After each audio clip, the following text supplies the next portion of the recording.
최근 저는 새 집에 이사를 가게 되었어요. 부동산 직거래로 집을 구매했지요. 이사 당일 새 집에 도착했는데, 아니, 다른 사람이 이삿짐을 정리하고 있는 거예요. 오늘 이사 온 사람이라며. 저는 바로 계약서를 확인했죠. 그런데 둘 다 계약이 되어 있는 거예요. 말로만 듣던 이중계약이라니. 전 이제 어떻게 해야 하죠?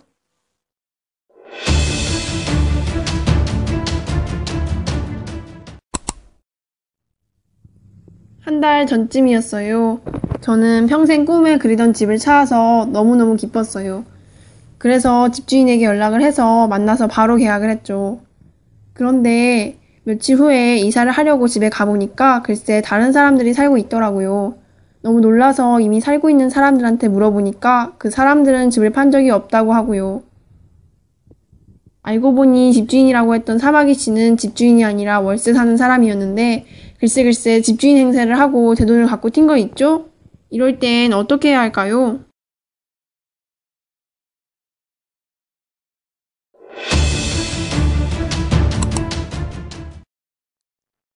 요즘 다들 방 구하는 어플 아시죠? 방을 쉽게 구할 수 있어서 많이 이용하실 텐데요. 저는 그 어플로 급히 살 집을 찾아보고 있었어요.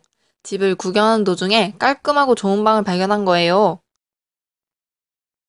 그래서 계약금을 먼저 주고 며칠 후 방을 보러 갔는데 제가 모바일로 본 방이랑 달라도 너무 다른 거예요. 직접 보지 않는다고 해서 이렇게 과장된 사진을 올려도 되는 건가요?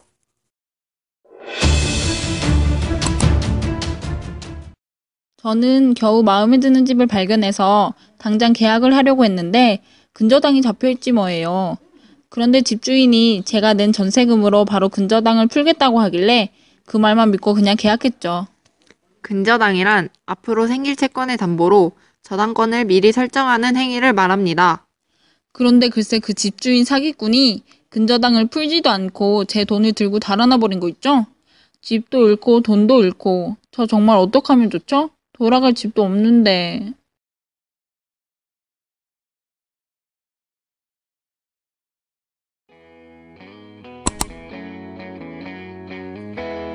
부동산 직거래란 부동산 중개업소, 즉 공인중개사를 통하지 않고 개인과 개인이 집을 직접 거래하는 것 또는 매매나 임대차 거래를 하는 것을 의미합니다.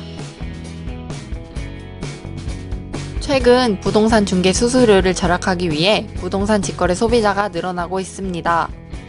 또한 모바일 어플과 인터넷으로 원하는 매물을 쉽게 그리고 다양하게 찾을 수 있어 소비자들이 부동산 직거래를 선호하는데 이는 사기 및 범죄에 노출되기 쉽습니다.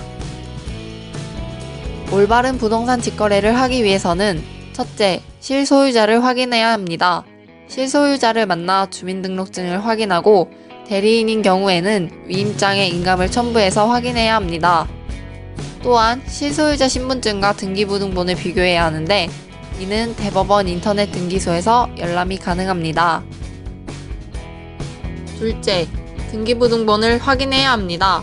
등기부등본에서 저당권, 가압류, 가처분, 가등기를 확인해야 하며 계약 후 잔금을 치르기 전에는 등기부등본에 변동사항이 없나 확인해야 합니다.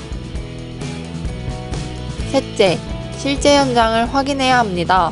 실제 현장 방문을 통해 매물을 확인해야 하며 소유자를 만나보아야 합니다. 또한 건물에 누수나 하자가 없는지 현장 건물 상태를 확인해야 합니다. 넷째, 시세를 확인해야 합니다.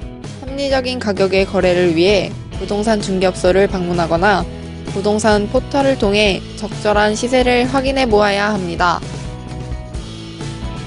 다섯째, 올바른 방법으로 계약을 해야 합니다.